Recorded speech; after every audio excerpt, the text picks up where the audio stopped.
Hello guys, and thank you for tuning in to another how-to video by Taylor. And on this one we're going to be adjusting an electric socket and electric light switch that's been installed in the backsplash tile in a kitchen. Now you can use this for adjusting the depth of an electric switch or an electric socket in a bathroom, anywhere where you have installed tile or backsplash on a vertical wall and you need to adjust the depth of the socket. So the first thing that you see that I've done here is get a little, I got a mini crowbar. You can get any kind of a tool that you need just to clean up the excess grout and thinset from around the socket and to get it free. It has those metal feet that sometimes can get a little grout or thinset covered over them. So you clean that up and then you take these two screws out to break the switch free, because it's about 1/4 of an inch. Once you put your, like this is backsplash, so I'll just use that as an example.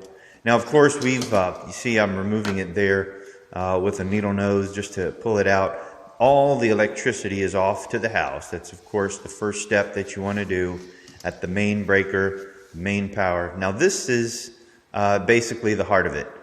It's these rubber spacers that they sell at a home improvement store.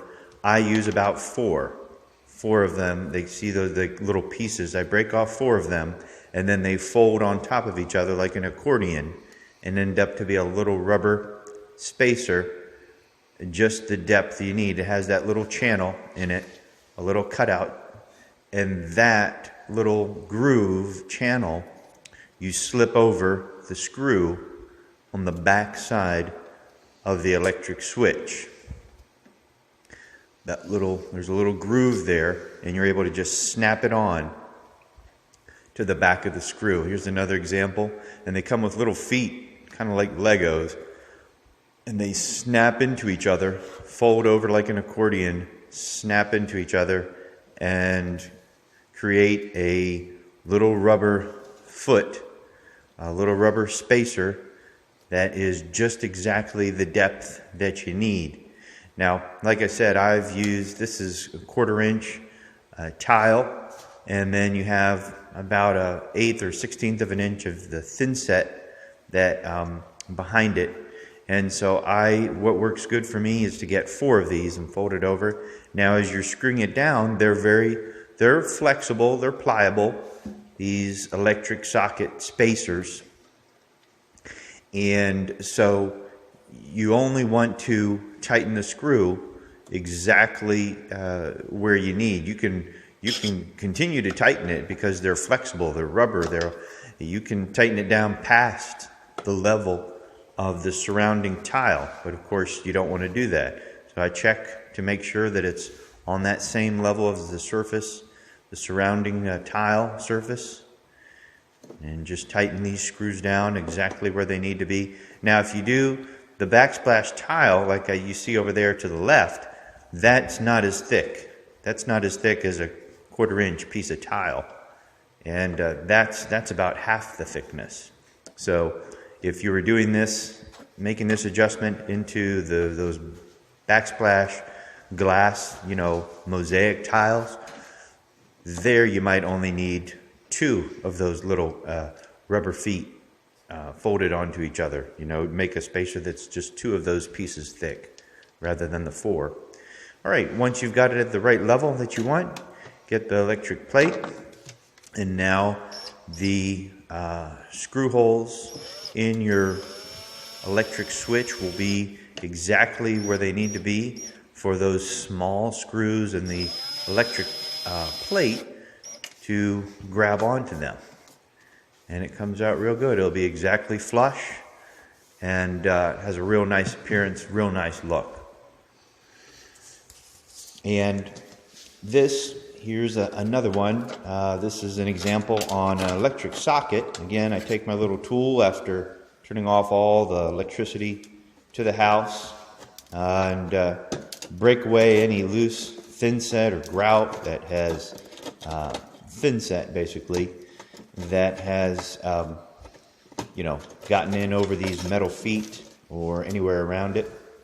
Now you want to make sure, of course, when you're doing the tile, that you cut the opening for these electric sockets real carefully as best you can. You don't want to cut the holes in your tile too small, because it's if you do that, you can almost permanently get these electric sockets back in behind that tile, and you're not able to wedge them out and get them out of there. So you see those metal feet when you're cutting the hole for your electric socket and tile, or backsplash, mosaic tile. You want to make sure that those little feet are completely free. Otherwise, it'll be very difficult to get the electric socket out.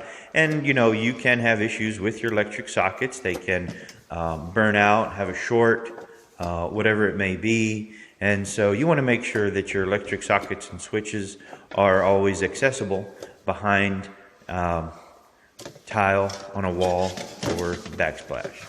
So we've gotten it free. We're loosening up the screws here and getting the socket free. And if it is stuck in there a little bit, like I say, get a needle nose plier and just kind of move it back and forth and wedge it out of its place, and you should be able to get it free.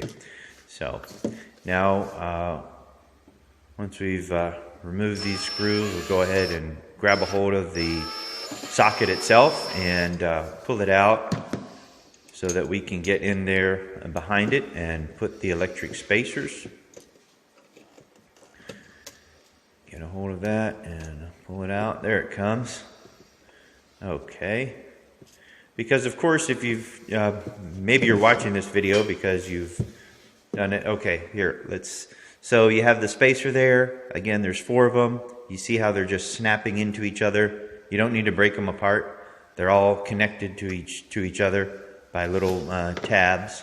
And so you get a string of 4, fold them over on each other like a little accordion, snap into each other, and then they all end up having that little groove channel, like I said, where you can just snap them over the screw in the back of your fixture. It can be a little tricky, like when you're doing the first one there, to snap it over that screw and hold it all in place while you're trying to screw it into the hole there. It can be a little tricky. I'll show you the side of it, how it looks. Those spacers there behind the fixture, and it's protruding out a little bit, and there's where you can then begin to screw it. And like I said, you don't want to screw it as tight as you can, because it will compact those spacers and go further in than you want it to. So don't be afraid to just as you're tightening it down, just leave enough so that it's flush with the surrounding tile. This is for the bottom spacer. Cut 4 of them, fold them over into each other, and go ahead and connect these now. There on the bottom. But like I said, if you've tried to, maybe you're watching this video because you've done the backsplash already and you're trying to put the electric plates on, and the sockets are indented, that 1/8 inch, 1/4 of an inch too much. So the little screws on your electric plates are not reaching the holes, and that's exactly what these spacers are for, to space it out, bring it out to exactly the depth that you need, so that you can install those electric plates so that they're just flush, just smooth, right against the surrounding surface. Now we'll screw this back in place. As you see, as I'm screwing it in, I'm just checking as I go to make sure it's exactly where I want it to be. It's pretty flush there. It really, well, this is the way to do it.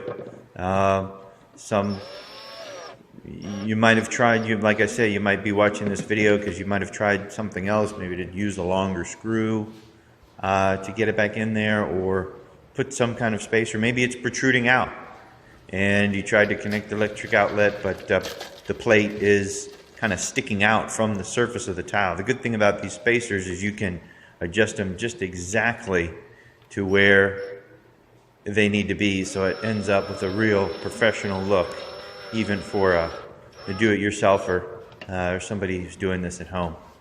And that's what it ends up to be like. So I appreciate you guys watching this video. I hope you picked up some tips or saw a demonstration of this that you're going to be doing at home. Gives you a little more confidence because you've already seen how these electric spacers can be applied to your situation, to your home improvement project.